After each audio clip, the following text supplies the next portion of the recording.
जब जीएसटी नहीं था बड़ी दिक्कत था, स्टेट अनबैलेंस हो जा रहे थे, तो किसी किसी स्टेट को घाटा, किसी स्टेट को फायदा हो रहा था। सारी फैक्ट्रियां उधर ही भाग जाती थी। सर्विस टैक्स गुजरात सरकार ले लिया, हम लोग फाड़ के पार्ले जी बिस्कुट खा रहे हैं, सर्फ एक्सल धोइए कपड़ा। जीएसटी ने कहा कि सबसे ज्यादा सस्ती कहाँ रही। जब जीएसटी नहीं था तो सर्विस टैक्स और एक्साइज ड्यूटी लगा करती थी। सर्विस टैक्स और क्या लगती थी, एक्साइज ड्यूटी, और ये अलग अलग स्टेट में अलग अलग थे, जिस वजह से हर स्टेट के सामने अलग अलग रेट हो जाया करता था। आपको एक एग्जांपल के तौर पे समझाते हैं। देखिए, पहले कंपनी जो थी वो जैसे गुजरात में अलग अलग जगहों पे, जैसे कोई जगह है, जैसे बिहार में, यूपी में कोई टैक्स लगा 12% और बिहार में लग गया 14%, गुजरात में लगा 10%। अब बताइए कौन सी चीज़ कहाँ सस्ती, सबसे ज़्यादा सस्ती कहाँ रहेगी, कहाँ रहेगा, गुजरात में। अब महंगा कहाँ हो जाएगा। आज भी बिहार जो जीएसटी के बाहर पेट्रोल जीएसटी के बाहर है, तो आज भी यूपी में पेट्रोल सस्ता है और बिहार में महंगा है। तो जो ट्रक वाले आते हैं, जिनको मतलब 30-40 हज़ार का पेट्रोल भरवाते हैं, तो उनके लिए तो ज़्यादा प्रॉफिट है। अब तुमको अपने मोटरसाइकिल में 100 रुपया भरवाने वाला 2 रुपया बचिए जाएगा, तो क्या अंतर आएगा। लेकिन मेन अंतर किसको दिखता है, ट्रक वालों को। एक बार में वही भरवाता है 30,000-40 हज़ार का। समझ में आ गया कि नहीं। बड़का टेलर रहा ना, बड़का टेलर, तो जितना का तुम्हारा मोटरसाइकिल है उतना के ऊपर तेल भरवा लेता है। तो हर रेट में अलग अलग बढ़ गया कि नहीं हो गया, रेट अलग अलग हो गया। इससे लॉस क्या होता था, समझिएगा ध्यान से। किसी भी चीज का जब उत्पादन होता था तो सेंट्रल गवर्नमेंट उत्पादन शुल्क लेती थी, एक्साइज ड्यूटी। कौन सा ड्यूटी, एक्साइज ड्यूटी। अब एक बात बताओ, केंद्र सरकार के लिए गुजरात में बनाइएगा तो भी वो अपना एक्साइज ड्यूटी फिक्स रखेगी। उसके लिए एक्साइज ड्यूटी मान के चलिए, उसने एक्साइज ड्यूटी रख दिया 15%। कितना परसेंट। अब आप गुजरात में भी उत्पादन कीजिए, चाहे यूपी में कहिए, चाहे केरल कहिए, कर्नाटक कीजिए, उसने एक्साइज ड्यूटी कितना फिक्स कर दिया, 15। सपोज कीजिए अलग अलग वस्तुओं पे अलग अलग होता है। जैसे साबुन बनाएंगे तो एक्साइज ड्यूटी अलग है, शराब बनाएंगे तो अलग है, पेट्रोल बनाएंगे तो अलग है। एक कोई फिक्स नहीं था, लेकिन एक एवरेज बताते हैं। मान के चलिए एक्साइज ड्यूटी कितना परसेंट था, 15। तो आप किसी भी राज्य में उत्पादन कीजिए, एक्साइज ड्यूटी पे तो कोई अंतर नहीं आता था। लेकिन फिर स्टेट गवर्नमेंट लेती थी सर्विस टैक्स। कौन सा लेती थी, सर्विस टैक्स या वैल्यू एडेड टैक्स, वैट। ये दोनों खत्म हो गया, सर्विस टैक्स या वैल्यू एडेड टैक्स। अलग अलग राज्य में अलग अलग था। बिहार में 14%, यूपी में 12%, गुजरात में 10%। अब कुछ स्टेट क्या करते थे, अपना टैक्स का स्लैब बड़ा कम रखते थे। जैसे गुजरात को देखिए इतना कम रख दिया, तो सारी फैक्ट्रियां कहाँ भाग जाती थी, उधर ही भाग जाती थी। और वहां पर वो सेंट्रल गवर्नमेंट को 15% क्या दे दी, एक्साइज ड्यूटी, और स्टेट गवर्नमेंट को वैट या सर्विस टैक्स के रूप में कितना दे दिया, 10% दे दिया।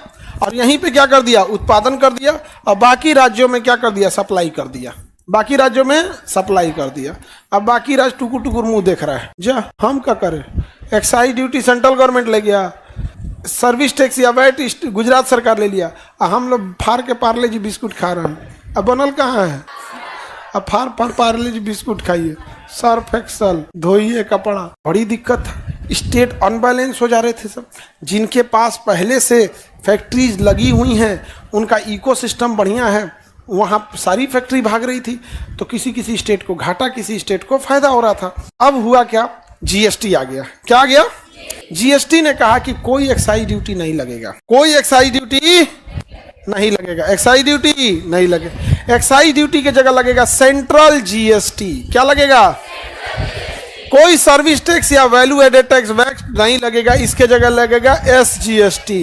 क्या लगेगा, एसजीएसटी। क्या लगेगा, जितना सीजीएसटी रहेगा उतने क्या रहेगा, एसजीएसटी। जितना सीजीएसटी उतने सीजीएसटी 9%, तो एसजीएसटी भी 9%, तो total GST 18%, total GST 18%, total GST. अब बताइए, जैसे अब किसी चीज के उत्पादन के, जो लैपटॉप वगैरह है उसके उत्पादन के लिए, अगर अब जीएसटी आने के बाद अगर गुजरात में बनाइएगा तो 18% जीएसटी है, 9% कौन रखेगा, गुजरात, और 9% सेंट्रल गवर्नमेंट, 18% टोटल हो गया।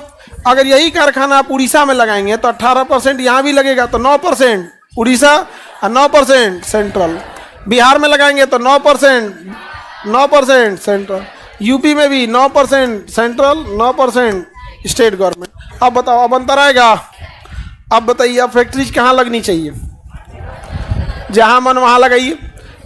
अब तो टैक्स का कोई फायदा होने वाला नहीं है। अब आप मार्केट देख के लगाइए, आपका सामान वहाँ बिक रहा है कि नहीं बिक रहा है। नहीं समझ में आ गया? तो वो अब तो मार्केट पे भी डिपेंड करता है। अब पंजाबी मोहल्ले में जाके आप सैलून खोल लीजिएगा, वो लोग तो बाल नहीं बनाते हैं, जैसा डिमांड है यहाँ पे उस हिसाब से काम करना पड़ेगा। अब जैसे स्टूडेंट एरिया में आप महंगे कपड़े का ब्रांड थोड़े चला सकते। बताइए, जीएसटी आने की वजह से, टैक्स के कारण आप इधर उधर तो नहीं जाइएगा। अब आपका जिधर मार्केट है उधर आप जाइए, नहीं समझे? किसी को दिक्कत? तो जीएसटी आने से कौन सा टैक्स खत्म हुआ?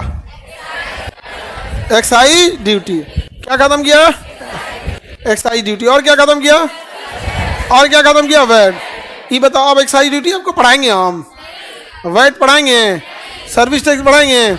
वैट और सर्विस टैक्स का जगह कौन लिया? एसजीएसटी। और एक्साइज ड्यूटी का जगह हाँ सीजीएसटी। यानी ओवरऑल में हम जब जीएसटी लिखते हैं, हम ये कहेंगे कि जीएसटी का, सपोज कीजिए कहें कि जीएसटी 5% है, तो इसका मतलब सेंट्रल जीएसटी कितना है?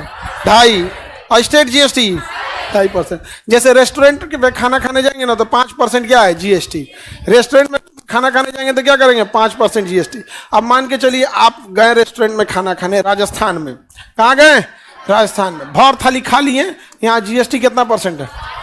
अब जब खा के उठेंगे तो पूरा बिल बताएगा, नीचवा फिर 5% एक्स्ट्रा जोड़ेगा, पूरा बिल बता देगा, लास्ट लाइन में लिखेगा जीएसटी 5%। तो 5% जीएसटी राजस्थान में खा के उठेंगे तो 2.5% कौन ले जाएगा?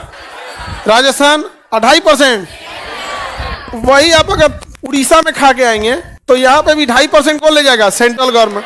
2.5% उड़ीसा। केरला में खाएंगे तो 2.5% सेंट्रल गवर्नमेंट, 2.5%। इसमें देखो सबसे ज्यादा फायदा सेंट्रल गवर्नमेंट को। तुम कहीं जाओ, तुम कहीं जाओ, हमारा तो आएगा ही आएगा। तुम केरला में चाहे इडली डोसा खाओ, चाहे बिहार में लिट्टी चोखा खाओ, अगर रेस्टोरेंट बिलिंग कर रहा है, सेंट्रल जीएसटी से फायदा है कि नहीं है? अच्छा, इसमें रेट हर स्टेट में एक जैसा, कुछ भी खरीदिए, चाहे वो गुजरात में करिए, तमिलनाडु में करिए, सारा चीज का रेट एक जैसा। जीएसटी से फायदा है कि नहीं है? कुछ चीजों पे जीएसटी है, कुछ चीजों पे जीएसटी नहीं है। तो आगे बढ़े तो जीएसटी में जब भी रेट हम लिखते हैं तो उसका 2 भाग में बढ़ता है। आधा कौन ले जाएगा? Central government. आधा कौन ले जाएगा? अब बराबर हो गया कि नहीं हो गया? अब देखिए, पेप्सी का प्लांट लग गया बेगूसराय में भी। पेप्सी का प्लांट कहाँ लग गया? बेगूसराय में लग गया। यहाँ पे नहीं, पहले क्या था? लगाइए महाराष्ट्र में, लगाइए गुजरात में, क्योंकि वहां सर्विस टैक्स कम था। सर्विस टैक्स कम था तो कंपनियों को दिखता था कि हम सर्विस टैक्स कम करके 20-30 करोड़ रुपया बचा लेंगे। तो क्या जाता है, ट्रेन में लोड कर देंगे, पहुंच जाएगा यहाँ पे, 1-2 लाख रुपया ट्रांसपोर्टेशन में खर्चा करेंगे। लेकिन अब तो बराबर है जीएसटी। अब तो आप चाहे गुजरात में लगाइए चाहे बंगाल में लगाइए, टैक्स बराबर ही देना है। तब कंपनियों ने कहा, तब बार बार काहे लिए हम ट्रांसपोर्टेशन पे पैसा खर्चा करेंगे? जहां डिमांड ज़्यादा है वहाँ हम क्या करते हैं? प्लांट लगा देते हैं। तो अभी पेप्सी का प्लांट लग गया, बॉटलिंग प्लांट, 1000-2000 लोगों को रोजगार मिल गया कि नहीं लग गया? तो जीएसटी ठीक है कि नहीं है?